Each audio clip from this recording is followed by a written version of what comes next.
বারবার চলে আসুন। তাহলে 2 নাম্বার দায়িত্ব হলো প্রত্যেকটি স্ত্রী তার স্বামীর আলোয় বসবাস করবে, স্বামীর গলে থাকবে, স্বামীর গলের বাহিরে স্বামীর অনুমতি ছাড়া যাওয়ার কোনো সুযোগ নাই। বুঝলে এখন ঠিক কিনা? 3 নাম্বার দায়িত্ব হলো আল্লাহর রাসূল বলেছেন ওয়াল মারআতু রাইয়াতুন আলা আহলি বাইতি যাওজিহা ওয়া ওয়ালাদিহি ওয়া হিয়া মাসউলাতুন আনহুম।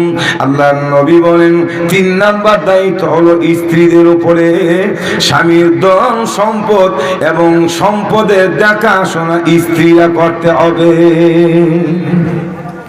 স্বামীর যত সম্পদগুলি আছে স্ত্রী কোনোভাবে খেয়ানত করতে পারবে না।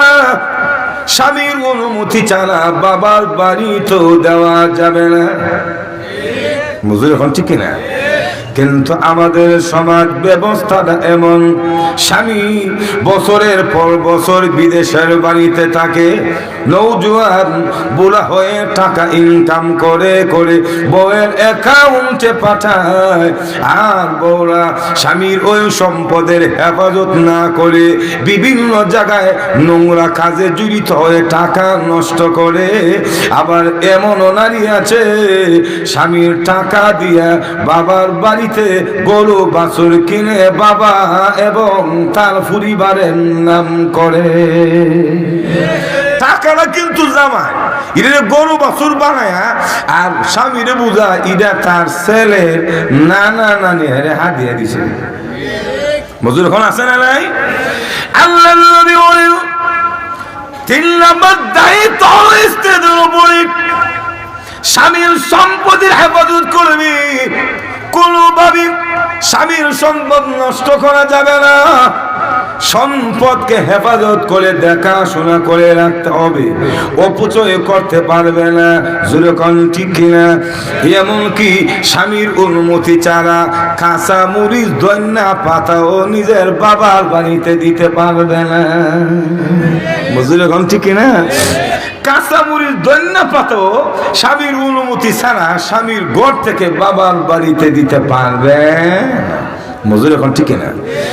তারপরে হলো স্বামীর সম্পদের পাশাপাশি সন্তানের হেফাজত করবে, সন্তানের দেখাশোনা করবে, সন্তানকে লালন পালন করবে। এটার দায়িত্ব হলো স্ত্রীদের। কথা বলেন ঠিক কিনা?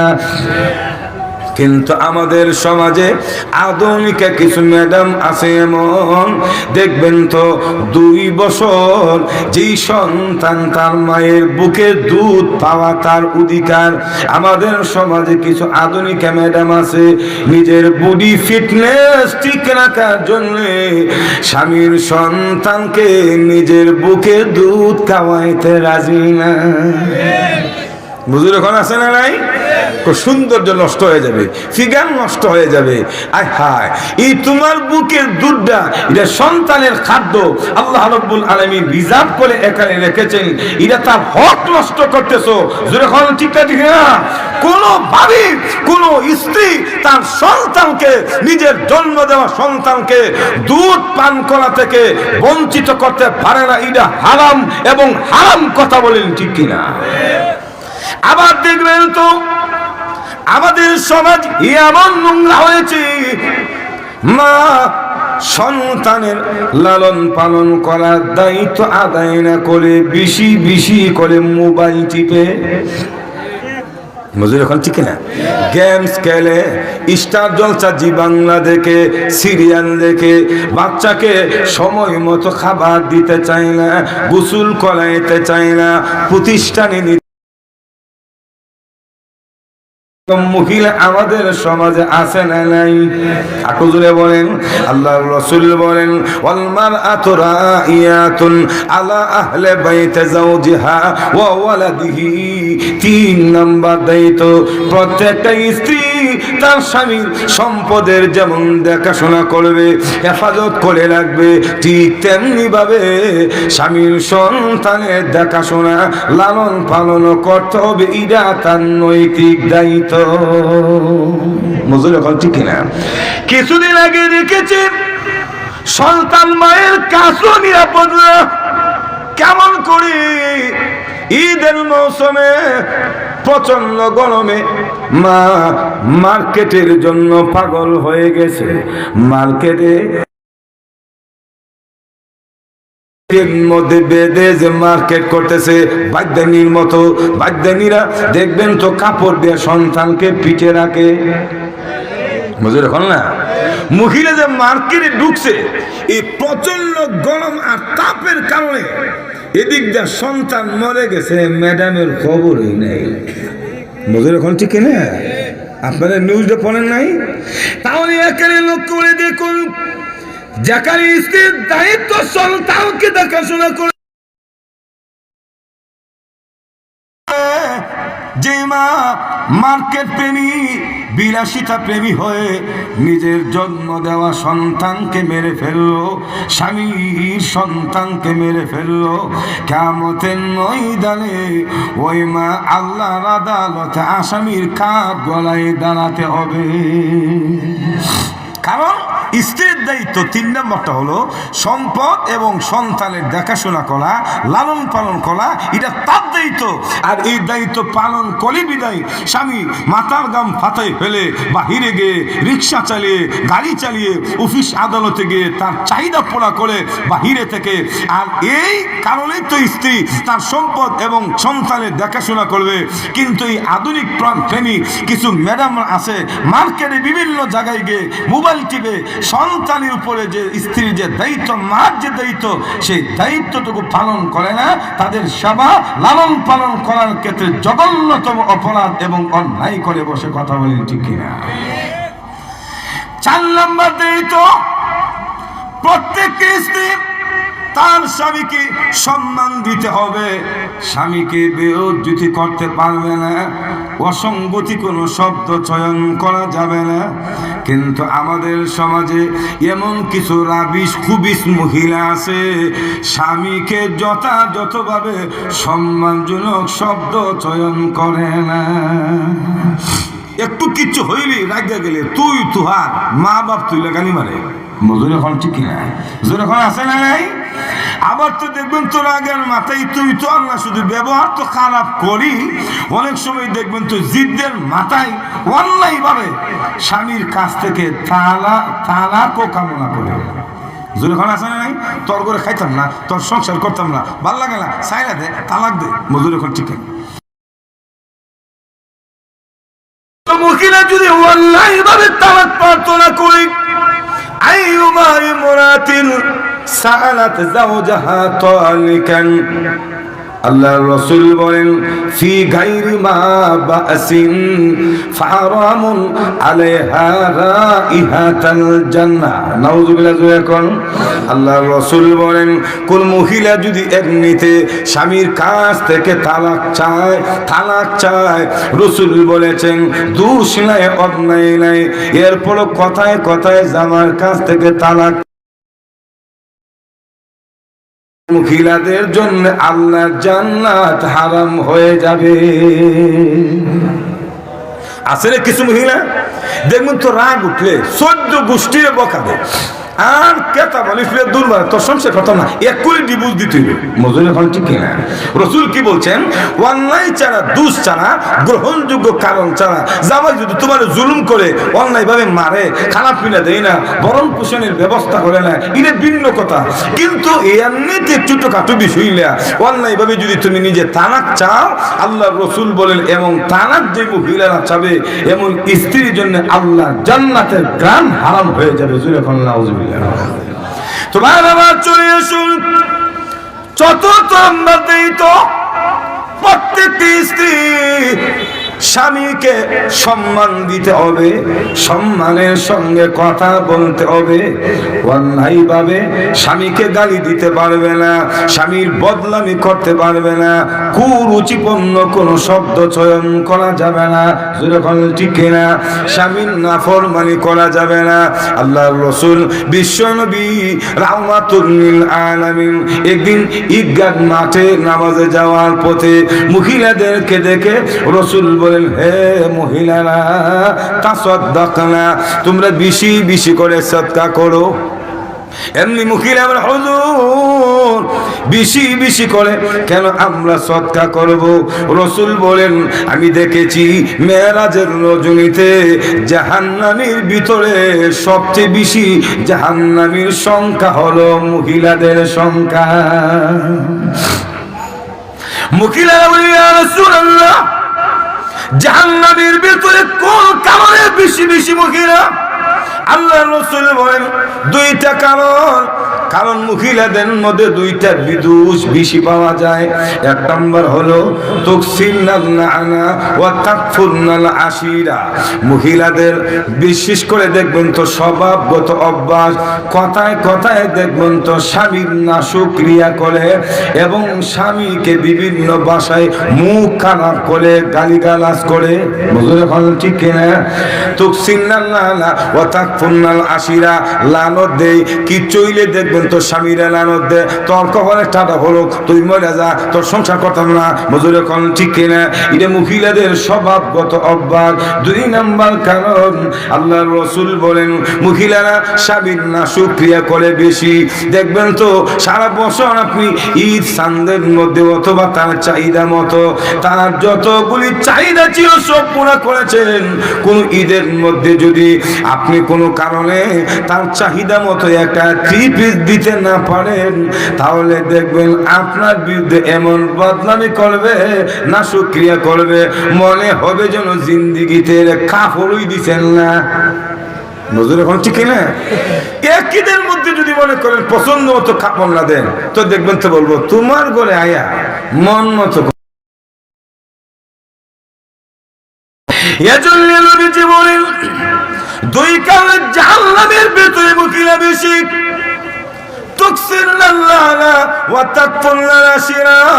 মহিলা বেশি বেশি করে স্বামীকে লানত করে। দুই নাম্বার হলো স্বামীর নাশুক্রিয়া করে। এজন্য চলে আসুন কোন মহিলা যদি স্বামীকে লানত করে এবং ভাষা খারাপ করে গানমন্দ করে সম্মান না দেয় কিয়ামতের ময়দানে যেরকম ঠিক না। তো চতুর্থ নম্বর দায়িত্ব স্ত্রী তার স্বামীকে সম্মান দিতে হবে, সব সময় মাধুর্যপূর্ণ ভাষায় সম্মানের সাথে স্বামীর সাথে কথা বলতে হবে, বেইজ্জতি করা যাবে। 5 নম্বর দায়িত্ব প্রত্যেকটা স্ত্রী নিজের সতীত্বকে রক্ষা করবে। কোনদিন স্বামী ছাড়া অন্য কোন জায়গায় তার কামভাব তার মনোভাব পুরা করতে পারবে না, পরকিয়া করতে পারবে না। কথা বলেন ঠিক কিনা? আল্লাহর রাসূল বলেছেন, আল্লাহ নবী বলেন মাইয়াজমানি মা বাইনা লিহিয়াইহি ওয়া মা বাইনা রিজলাইহি আযমানু লাহুল জান্নাহ। রাসূল বলেন উম্মতেরা রে, যে ব্যক্তি দুইটা জিনিসের জিম্মাদারি হবে আমি রাসূল তাকে জান্নাতে নেওয়ার জন্য জিম্মাদার হব। এক নম্বর হলো যে ব্যক্তি নিজের লজ্জাস্থানকে হেফাজত করবে।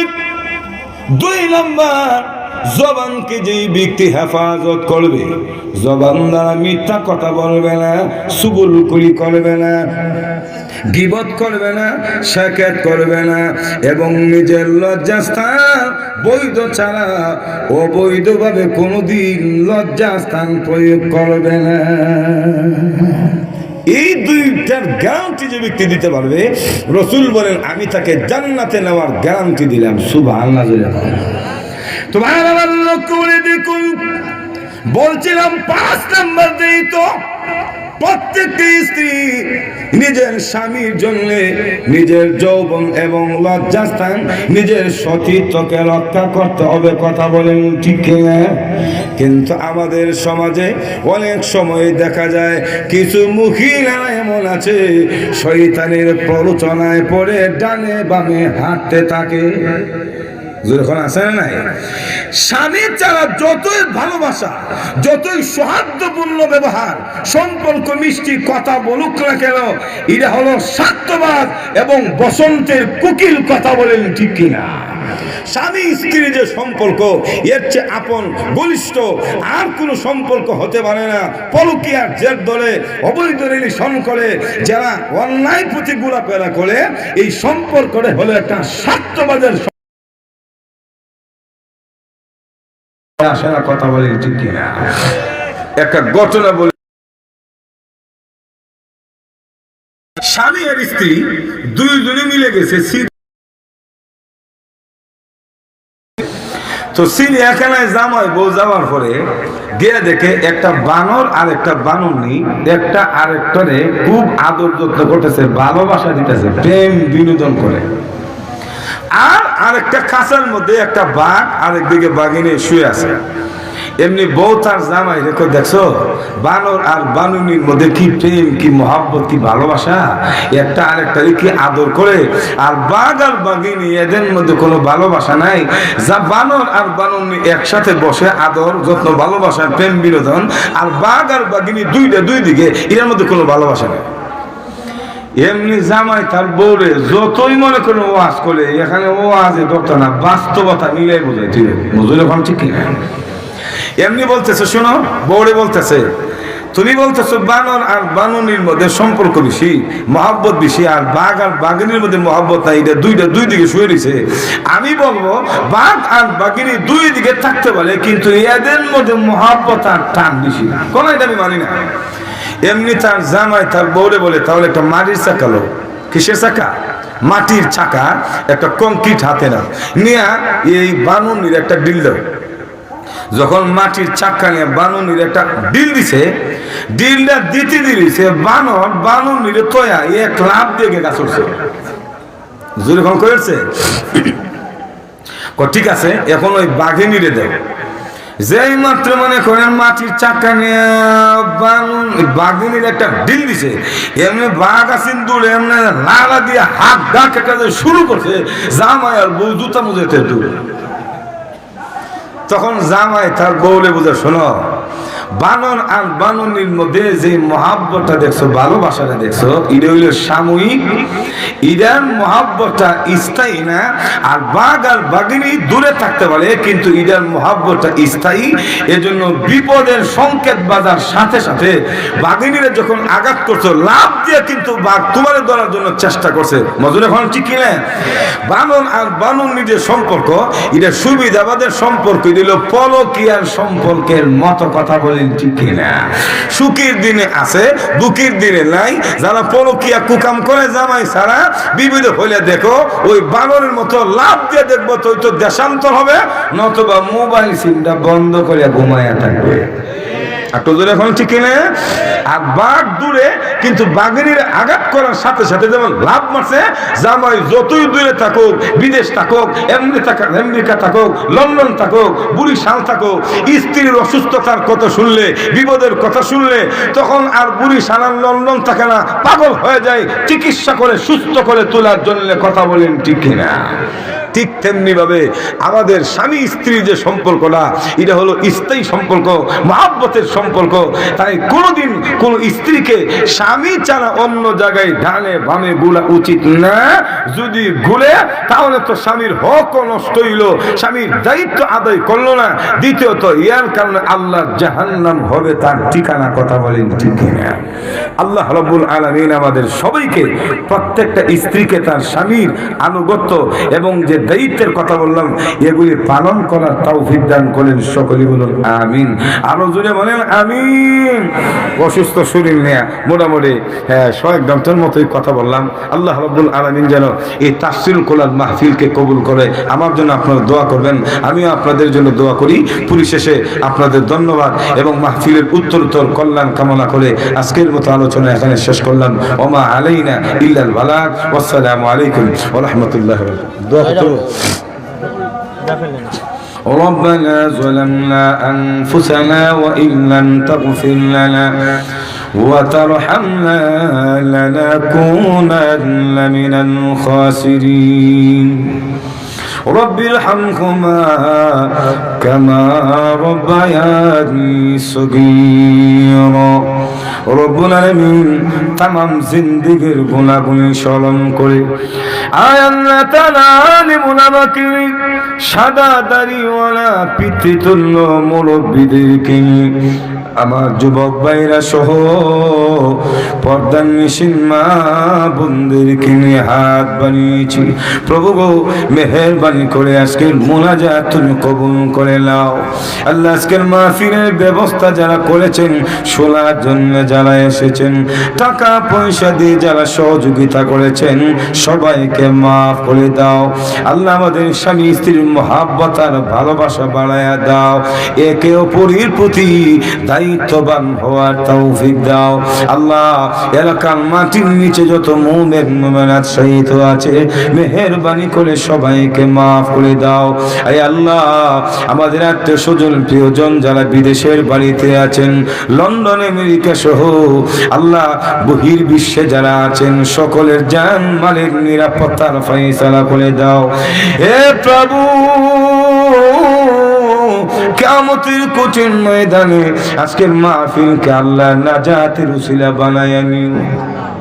আয় আল্লাহ তাআলা আমাদের ছেলে মেয়েগুলিকে তুমি দিনদার মুত্তাকি বানায়া দাও, নামাজি বানায়া দাও। আল্লাহ আমাদের বাংলাদেশকে তুমি হেফাজত করো চতুর্মুখী ষড়যন্ত্রের মুখোমুখি। আল্লাহ এই ষড়যন্ত্র থেকে আমাদের মায়ের দেশটাকে তুমি বাঁচাও। আল্লাহ বাংলাদেশের মাটি মানুষকে ইসলামের জন্য কবুল করে নাও। আল্লাহ এই দেশের ইসলামী কওমি মাদ্রাসা সহ যতগুলি মাদ্রাসা এবং মসজিদ আছে সবগুলিকে তুমি হেফাজত করো। আল্লাহ আমাদের আকাবির রাস্তা যারা দুনিয়াতে নাই, মেহেরবানি করে সবাইকে মাফ করে দাও, সকলের দারাজাত বুলন্দ করে দাও। ইয়া রাব্বাল আলামিন ফিলিস্তিনকে তুমি হেফাজত করো, আমেরিকার কালো হাত থেকে আগ্রাসন থেকে আমাদের ফিলিস্তিনের মুসলমানদেরকে হেফাজত করো। আল্লাহ আমাদেরকে মক্কা মদিনা জিয়ারত নসিব করে দাও। আল্লাহুম্মা ইরযুকনা হাজ্জাতান মাবরুরা ওয়া উমরাতান مقبولا وسعيا مشكورا وصلى الله تعالى على خير خلقه محمد وآله وأصحابه أجمعين.